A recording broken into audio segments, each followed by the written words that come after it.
En este video hablaremos sobre el átomo, que en sí es la unidad constituyente más pequeña de la materia y tiene propiedades de un elemento químico.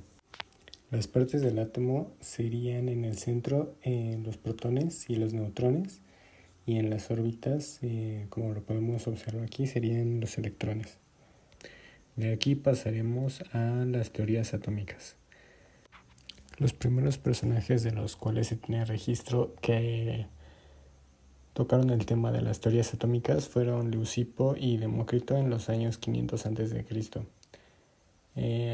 Leucipo fue considerado padre de la teoría atómica junto con su discípulo, pues ellos propusieron la teoría llamada discontinuidad de la materia, que se basaba en que la materia cada vez se podía dividir en partículas más pequeñas. Comenzaron dividiendo una manzana que partieron por la mitad. Posteriormente esa mitad a un cuarto de lo que sería la manzana original, y así con cada vez partes más pequeñas, hasta que se dieron cuenta que en algún punto no se podría dividir más, y eso fue lo que consideraron átomo en ese momento. De aquí pasamos hasta el año 1776 después de Cristo, donde John Dalton, científico inglés, postula que toda la materia está compuesta por partículas diminutas e indivisibles, pero después se descubrió que sí se podían dividir en partículas más pequeñas. Sin embargo, para esa época este fue un gran avance.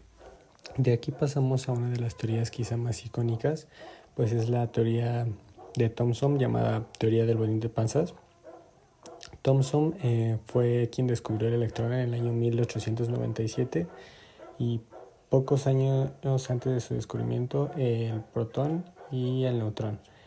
Él consideraba al átomo como una estructura esférica con una carga positiva y con electrones repartidos en él.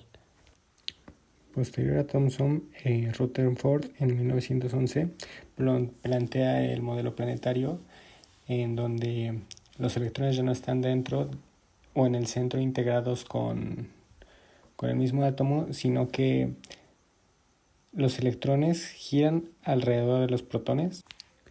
En 1913 Niels Bohr alcanzó a ser una celebridad mundial, pues en el ámbito de la física publicó una serie de ensayos donde revelaba su partícula modelo.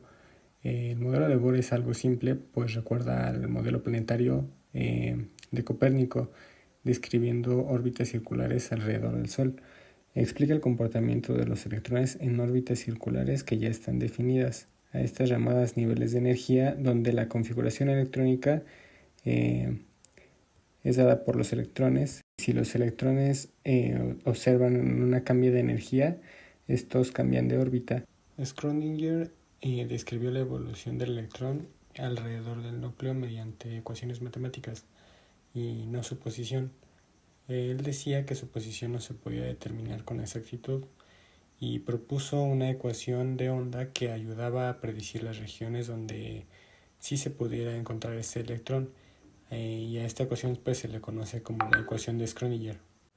Chadwick en 1932 dijo que el átomo se encuentra formado por un núcleo central, el cual está compuesto de protones, y fue quien verdaderamente descubrió al neutrón, pues se dio cuenta que al sumar los protones y los electrones, teniendo los protones un valor de 1 y los electrones de 0.00000001, daba una suma de 2. Sin embargo, ahí se encontraba un espacio vacío, por lo que descubrió que si hay un espacio vacío debe haber algo ahí. Entonces faltaba otra partícula, a la cual denominó neutrones. Bueno, la antimateria no es otra cosa más que la inversión, por así decirlo, de los protones y de los electrones, ya que únicamente estos cambian de carga.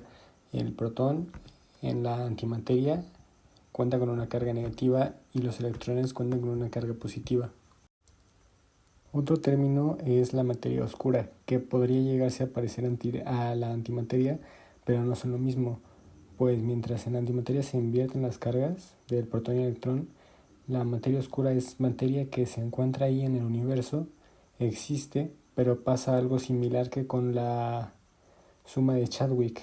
Al sumar el peso de las galaxias, se descubrió que no daba el resultado que tenía que dar, pues únicamente el 20% de la galaxia es luminosa, y entonces se descubrió que hay 80% de materia que no se puede ver, pero sin embargo tiene un peso, y esta se puede ver por medio de ecuaciones. Sin embargo, por la luz o por telescopio no se puede ver, entonces es materia que no interactúa con la luz, sin embargo tiene un peso y allí se encuentra. El bosón de Higgs explica el origen de la masa de las partículas. Existe en todo el universo y al tener interacción con partículas manifiesta la masa.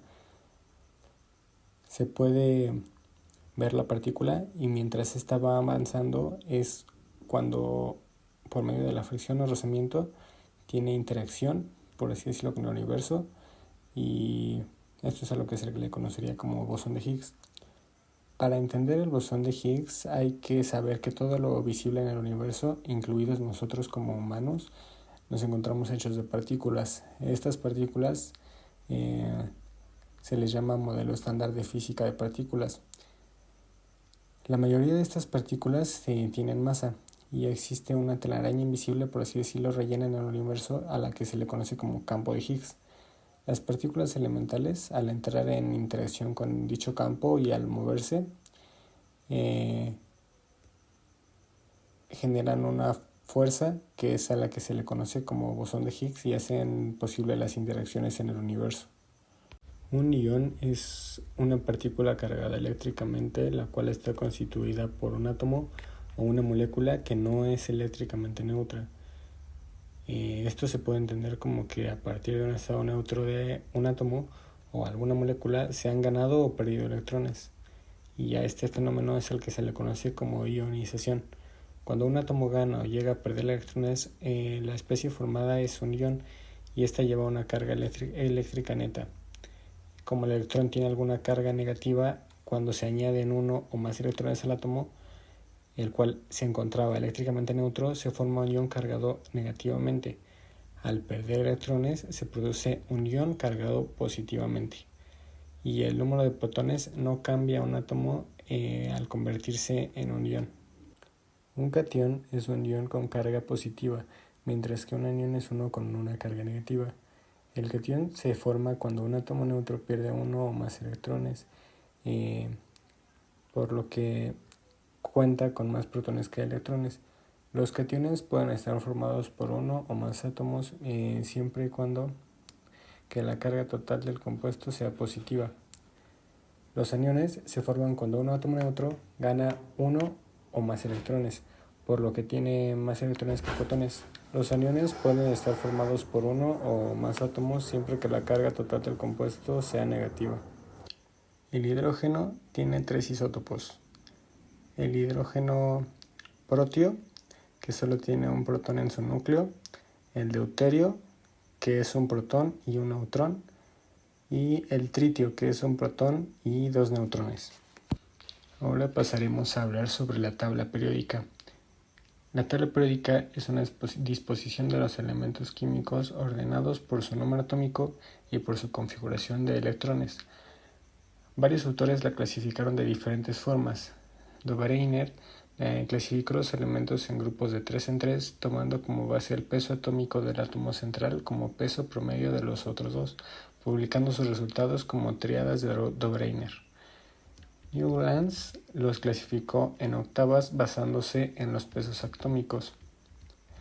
Y Moseley en 1950 ordenó los elementos químicos tomando en cuenta el orden creciente de los números atómicos de los elementos y formuló una tabla periódica moderna en donde agrupó los elementos que demostraban similitudes en sus características y gracias a esto pudo revelar tendencias entre sus propiedades.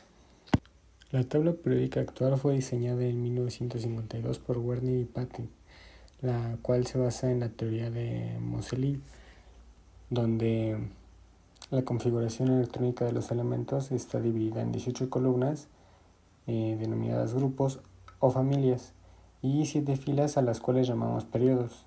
El aporte fundamental de este ordenado es que coloca los elementos ordenados por número atómico por lo que en cada periodo tenemos elementos con una unidad mayor que el anterior. Los periodos dentro de la tabla periódica corresponden al número cuántico principal, la n, la cual es la última capa de los elementos que indica el nivel. Por otro lado, los elementos que pertenecen a una misma columna comparten la configuración electrónica de la última capa, lo cual hace que compartan propiedades químicas y en ocasiones llegan a tener físicas similares a los elementos del mismo grupo. De esta manera se pueden distribuir los elementos en 4 clases o bloques que representan en su nivel de la configuración electrónica. Estos bloques son el S, P, D y F. En total, en la tabla periódica tenemos 18 grupos y en relación con su ubicación se clasifican en 3 tipos. Los bloques S y P se les denomina elementos representativos, los cuales a su vez están conformados por los metales alcalinos, los metales alcalino-térreos, la familia del boro, carbono, nitrógeno, la familia del oxígeno, los halógenos y la familia de los halógenos. El bloque D le corresponde a la familia de los grupos de transición, los cuales son la familia del escandio, titanio, vanadio, cromo, magnesio, cobalto y níquel, cobre y zinc. Y por último la familia 3, bloque F, le correspondería a los elementos de transición interna, los cuales están ubicados en los periodos 6 y 7 del grupo 3B. Los del periodo 6 pertenecen a la familia de los lantánidos y los del grupo 7 a los actínidos, y a estos se les conoce como elementos de tierras raras. Las propiedades periódicas son características que son propias de los elementos y varían respecto a su posición y también varían dependiendo del número atómico. Una propiedad importante sería el radio iónico, el cual corresponde a los átomos con una carga eléctrica, es decir, aquellos átomos que han perdido o ganado algún electrón. Este radio va aumentando hacia la derecha en un periodo y hacia arriba en un grupo. La electronegatividad es una propiedad que los átomos muestran cuando están unidos a otros. Los átomos se unen unos a otros mediante parejas de sus electrones más externos, los cuales comparten más o menos los electrones. La electronegatividad nos da una idea de la capacidad que tienen los átomos de compartir esos electrones externos.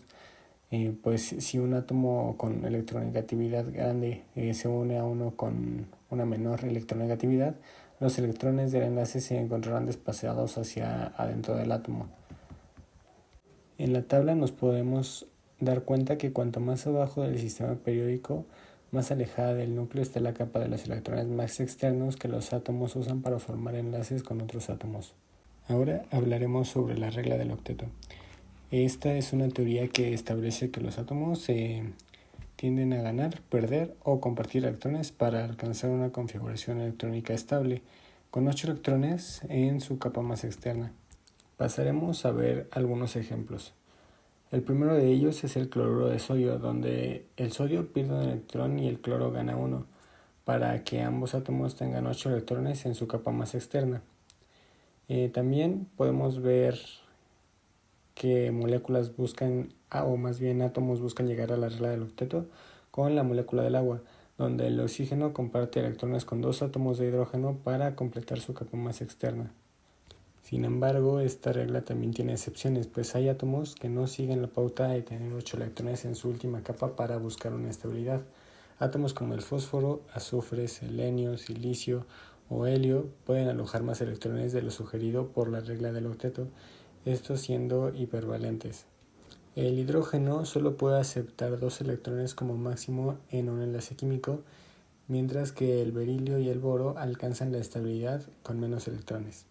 Ahora hablaremos sobre el enlace covalente, que no es más cuando un electrón o varios electrones se encuentran orbitando un mismo átomo. El enlace covalente polar es un enlace covalente en el que los electrones comparten desigualmente a sus electrones. Por último, hablaremos sobre las fuerzas de Van der Waals.